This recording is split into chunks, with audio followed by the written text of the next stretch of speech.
نحمدہ ونصلی ونسلم علی رسولہ النبی الکریم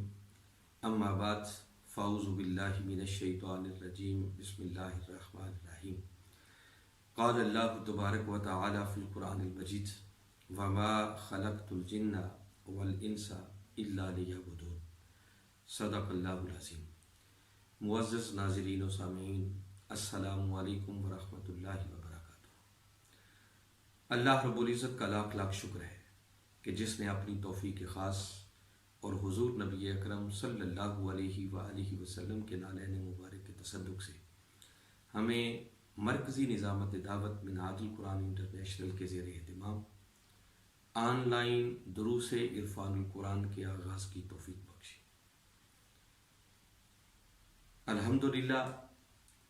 پہلے بھی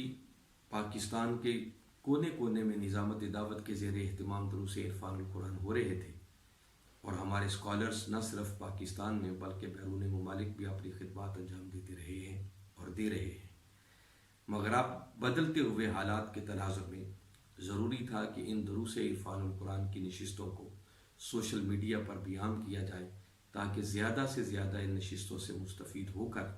ہم اپنی اصلاح کا سامان کر سکیں۔ آج اس سلسلہ دروس عرفان القرآن کی پہلی نشست ہے۔ اتفاق ہے کہ دروس عرفان القرآن کی ان نشستوں کا آغاز ایک ایسے موقع پر ہو رہا ہے جہاں ایک طرف رمضان المبارک کی آمد ہے اور دوسری طرف کرونا وائرس نے پوری دنیا کے اندر اپنے پنجے گاڑے ہوئے۔ جہاں تک رمضان المبارک کی آمد کا تعلق ہے تو میں رمضان المبارک کی آمد پر دل کی اتھاہ گہرائیوں سے پوری امت مسلمہ کو مبارکباد پیش کرتا ہوں اور دعا گو ہوں کہ اللہ رب العزت ہمیں صحیح معنوں میں اس ماہ مبارک کی سعید گھڑیوں سے مستفید ہو کر اپنی کامیابی کا سامان کرنے کی توفیق بخشے۔ ایک ایسا مہینہ کہ جو از اول تا آخر رحمت ہی رحمت ہے، برکت ہی برکت ہے، جس مہینے کو خود تاجدار کائنات صلی اللہ علیہ وسلم نے رحمت کا مہینہ قرار دیا، برکتوں کا مہینہ قرار دیا۔ فرمایا یہ شہر المواسات ہے، غم گساری کا مہینہ ہے۔ میرے آقا صلی اللہ علیہ وسلم نے ارشاد فرمایا کہ یہ وہ مہینہ ہے جس مہینے کے اندر اگر کوئی شخص ایک نفل ادا کرے تو باری تعالیٰ اسے ایک فرض کے برابر اجر اور ثواب عطا کرتے ہیں، اور اگر کوئی اس ماہ مبارک میں ایک فرض ادا کرے تو اللہ رب العزت اسے 70 فرائض کے برابر اجر عطا کرتے ہیں۔ پھر آقا صلی اللہ علیہ وسلم نے یہ بھی ارشاد فرمایا کہ جو شخص اس ماہ مبارک کے اندر کسی روزہ دار کا روزہ افطار کرواتا ہے تو اللہ رب العزت روزہ افطار کروانے والے کو بھی اتنا ہی اجر عطا کرتا ہے جتنا کہ روزہ رکھنے والے کو ملتا ہے۔ یہ سن کر صحابہ کرام رضوان اللہ علیہم اجمعین عرض کرنے لگے کہ یا رسول اللہ صلی اللہ علیہ وسلم، ہم میں سے ہر کسی کے پاس اتنی استطاعت تو نہیں ہے کہ ہم جی بھر کر اور پیٹ بھر کے دوسروں کو کھانا کھلائیں اور پھر ان کے روزے افطار کروائیں۔ جس پر آقا صلی اللہ علیہ وسلم نے ارشاد فرمایا کہ میرے صحابیوں، یہ اجر کسی کو پیٹ بھر کے کھانا کھلانے پر ہی نہیں بلکہ جس نے خالی ایک کھجور سے، دودھ کے ایک سپ سے یا پانی کے ایک گھونٹ سے بھی کسی کا روزہ افطار کروا دیا تو اس پر بھی روزہ افطار کروانے والے کو اللہ اتنا ہی اجر عطا کرے گا جتنا کہ روزہ رکھنے والے کو ملے گا۔ پھر اس ماہ مبارک کی نسبت تاجدار کائنات صلی اللہ علیہ وسلم نے ارشاد فرمایا کہ اس ماہ مبارک کے 3 عشرے ہیں۔ پہلا عشرہ عشرہ رحمت ہے، دوسرا عشرہ عشرہ مغفرت ہے، اور تیسرا عشرہ جہنم سے رہائی کا عشرہ ہے۔ کہیں میرے آقا صلی اللہ علیہ وسلم نے ارشاد فرمایا من صام رمضان ایمانا و احتسابا غفر له ما تقدم من ذنبه۔ فرمایا جس شخص نے ایمان کی حالت میں پورے احتساب کے ساتھ اس ماہ مبارک کے روزے رکھے تو اللہ رب العزت اس شخص کے پچھلے سارے کے سارے گناہوں کو بخش دیتا ہے۔ کہیں میرے آقا نے ارشاد فرمایا من قام رمضان ایمانا و احتسابا غفر له ما تقدم من ذنبه۔ فرمایا جس شخص نے اس ماہ مبارک میں قیام کیا، راتوں کو اپنے مولا کے حضور کھڑے ہو کر عبادت کی، سجدہ ریزیاں کی، تو فرمایا اس قیام اور عبادت کے صدقے بھی اللہ رب العزت اس شخص کے سابقہ سارے کے سارے گناہوں کو بخش دیتا ہے۔ تاہم اس مضمون پر زیادہ بیان کرنا مقصود نہیں ہے، چونکہ 1 رمضان سے ہی الحمدللہ منہاج ٹی وی پر مرکزی نظامت دعوت کے اسکالرز ہر روز فجر کی نماز کے بعد درس قرآن دے رہے ہیں، جو رمضان المبارک اور رمضان المبارک کے مختلف ایام کی مناسبت سے اور اس میں ماہ مبارک میں آنے والی ایکٹیویٹیز کو مد نظر رکھتے ہوئے ان دروس قرآن کا اہتمام کیا گیا ہے۔ اور پھر حضور شیخ الاسلام پروفیسر ڈاکٹر محمد طاہر القادری مدظ اللہ العالی، آپ کے بھی یقیناً ہر روز دروس بخاری شریف ہوں گے، جو کہ ہماری اصلاح اور رہنمائی کا ایک بہت بڑا ذریعہ ہوں گے۔ اس کے علاوہ بھی منہاج ٹی وی پر ہمارے بہت سارے پروگرام ہوں گے جن کو آپ لوگ سن کر بہت سا استفادہ کر سکتے ہیں۔ سر دست ہم اپنے دروس عرفان القرآن کو اس رخ کی طرف موڑنا چاہ رہے ہیں کہ اس وقت کرونا وائرس جس نے پوری انسانیت کو اپنی لپیٹ میں لے رکھا ہے، اس کرونا سے نجات کا قرآنی حل کیا ہے۔ کرونا وائرس، کرونا کے حوالے سے بہت کچھ کہا گیا، بہت کچھ کہا جا رہا ہے اور بہت کچھ کہا جائے گا۔ کوئی اس کرونا وائرس کی تباہ کاریوں پر بات کر رہا ہے، تو کوئی اس کرونا وائرس کی وجہ سے انسانیت کو درپیش پریشانیوں کی بات کر رہا ہے،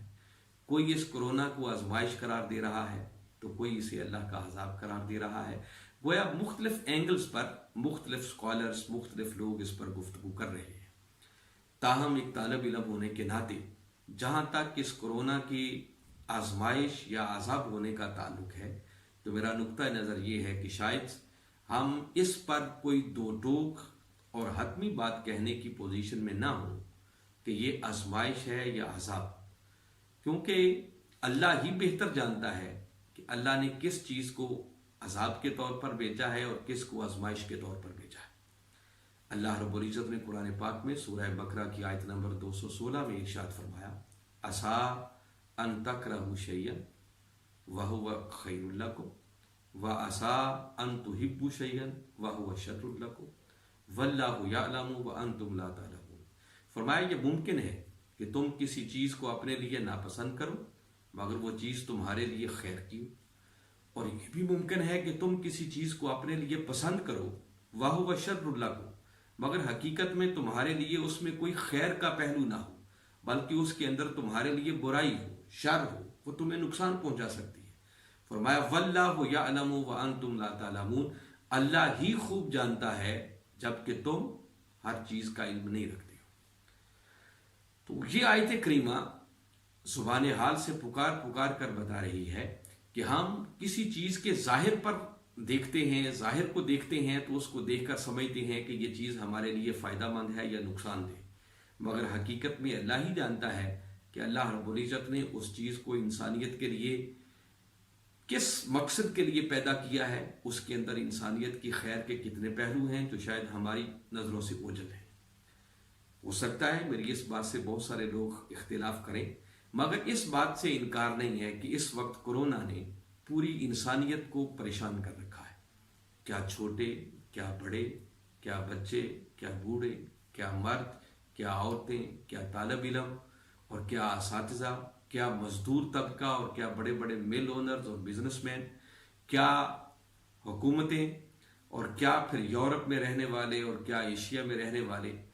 کوئی ترقی یافتہ ملک کا رہنے والا ہے یا ترقی پذیر ملک کا، اس کرونا کی وجہ سے ہر شخص پریشان دکھائی دے رہا ہے۔ مگر جہاں طبقہ انسانی کا ہر شخص اس کرونا کی وجہ سے پریشان ہے، وہاں ایک طبقہ ایسا بھی ہے جن کو اللہ رب العزت نے اس کی پریشانیوں سے محفوظ رکھا ہے اور وہ ہر غم اور خوف سے آزاد بڑے سکون اور اطمینان کی زندگی بسر کر رہے ہیں۔ اور ایسا طبقہ ہر دور میں موجود ہوا کرتا ہے، اور یہ انسانیت کا وہ طبقہ ہے جس کو قرآن پاک نے اولیاء کے نام سے تعبیر کیا ہے۔ اور قرآن پاک میں باری تعالیٰ نے ارشاد فرمایا، الا ان اولیاء اللہ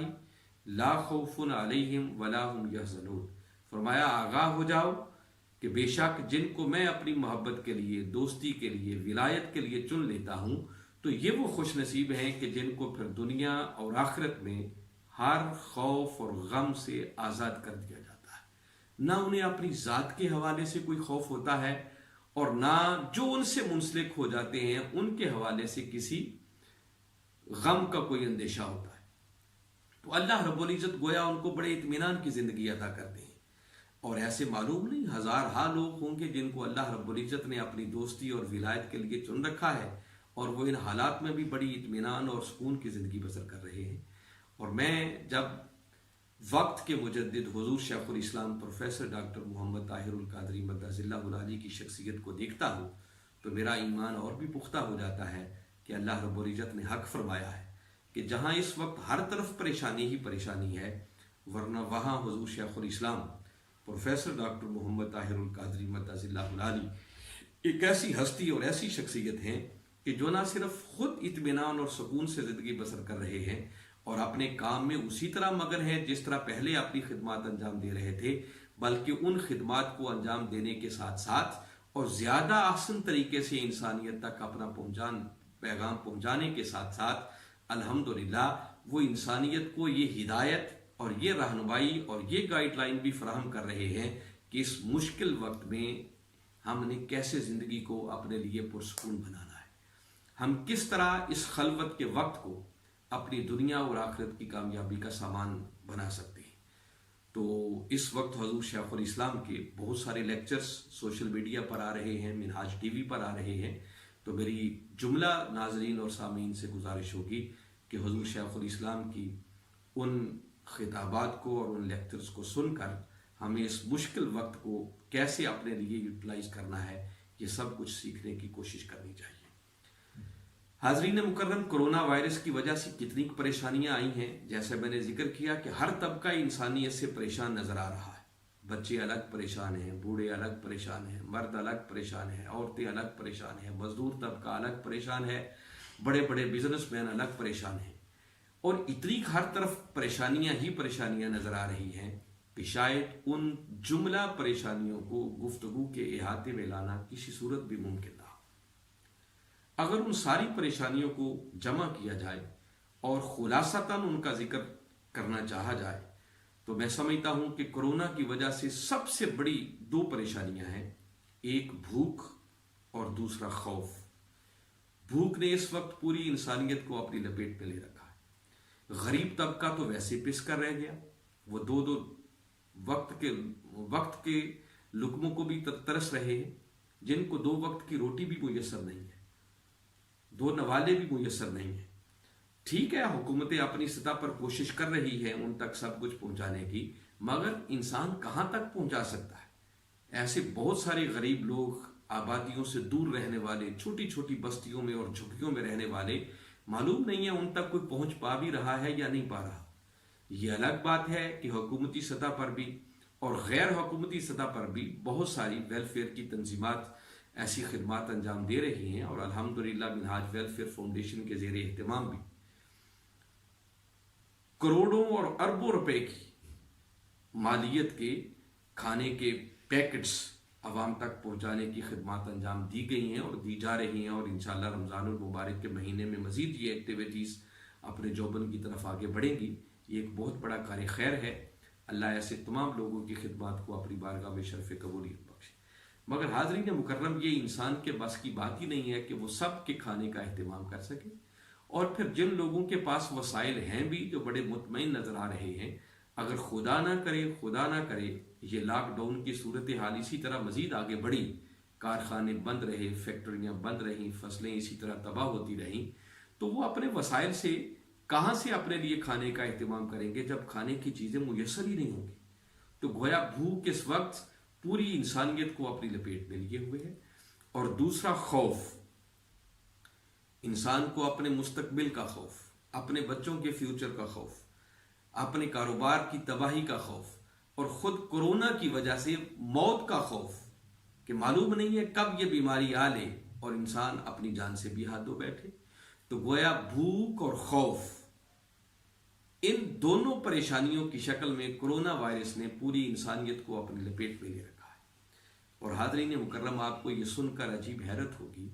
کہ یہ بھوک اور خوف 2 ایسی چیزیں ہیں کہ اللہ رب العزت جب کسی فرد، کسی شخص یا کسی قوم کا امتحان لیتا ہے تو وہ بھی بھوک اور خوف کے ذریعے لیتا ہے، اور جب کسی قوم پر عذاب مسلط کرتا ہے تو وہ بھی بھوک اور خوف کے ذریعے عذاب مسلط کرتا ہے. جہاں تک امتحان کا تعلق ہے تو سورہ بقرہ کی ایک بڑی معروف آیت کریمہ ہے جس میں باری تعالیٰ نے ارشاد فرمایا وَلَنَبْلُوَنَّكُمْ بِشَيْءٍ مِّنَ الْخَوْفِ وَالْجُوعِ وَنَقْصٍ مِّنَ الْأَمْوَالِ وَالْأَنفُسِ وَالثَّمَرَاتِ۔ باری تعالیٰ ارشاد فرما رہے ہیں کہ ہم ضرور بھی ضرور تمہیں آزمائیں گے۔ لَنَبْلُوَنَّكُمْ، لام بھی تاکید کے لیے، نون ثقیلہ بھی تاکید کے لیے، اور باری تعالیٰ کئی تاکیدات کے ساتھ زور دے کر یہ بات فرما رہے ہیں کہ یہ ہو ہی نہیں سکتا کہ تم ایمان کا دعویٰ بھی کرو اور پھر ہم تمہارا امتحان نہ لیں۔ فرمایا ہم ضرور بھی ضرور تمہیں جانچیں گے، پرکھیں گے، آزمائیں گے۔ مولا کیسے؟ فرمایا بِشَيْءٍ مِّنَ الْخَوْفِ، کبھی خوف کے ذریعے تمہیں آزمایا جائے گا، وَالْجُوعِ، اور کبھی بھوک کے ذریعے تمہیں آزمایا جائے گا۔ پھر اس خوف اور بھوک کی مختلف شکلیں باری تعالیٰ نے آگے ذکر کی ہیں کہ وہ بھوک اور خوف کبھی مالوں کے نقصان کی شکل میں ہوگا، کبھی تمہاری جانوں کے نقصان کی شکل میں ہوگا، کبھی تمہارے ثمرات کا نقصان کر کے تمہیں آزمایا جائے گا، تمہیں جانچا جائے گا، پرکھا جائے گا۔ تو مین ٹائٹل جو باری تعالیٰ نے دیا ہے وہ جب کسی کو آزماتا ہے تو وہ اعلان کر رہا ہے کہ ہم کسی کی آزمائش بھوک اور خوف کے ذریعے کرتے ہیں۔ اور سورہ نحل میں ایک مقام پر باری تعالیٰ نے ارشاد فرمایا فَأَذَاقَهَا اللَّهُ لِبَاسَ الْجُوعِ وَالْخَوْفِ۔ ایک بستی والوں کی بات ہو رہی ہے کہ اللہ نے اس بستی کے رہنے والوں کو بھوک اور خوف کا لباس پہنا دیا، ان پر بھوک اور خوف کا عذاب مسلط کر دیا۔